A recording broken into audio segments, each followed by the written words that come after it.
The fourth key intangible asset risk is the fact that over half the companies we see either 1, do not own or control their brand, 2, have inadequate brand protection, or 3, face major brand infringement risks. A brand is often a company's most valuable asset, yet many companies do not understand trademark law or trademark strategy and how these interact with brand, market, and product strategy. We often find that companies launch new products into new markets and geographies or establish new relationships, but fail to ensure that their trademarks keep up with and cover these new initiatives and arrangements. The results can be catastrophic. It's not uncommon for EverEdge to find that a company's offshore distributor owns their brand rather than them, or that their company is infringing on a third party's trademarks.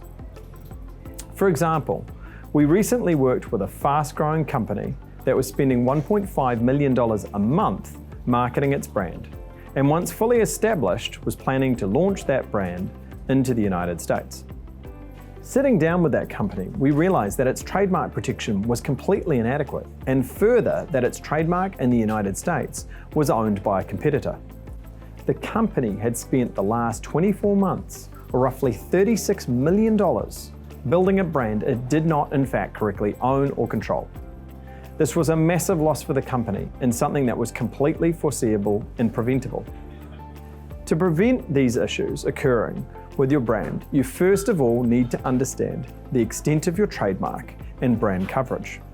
To understand which product it covers, which geography it covers, which market it covers, etc. Once you understand the extent of your trademark coverage, you are then able to ensure that this matches exactly the extent of your products and markets, and from there ensure that you have adequate protection.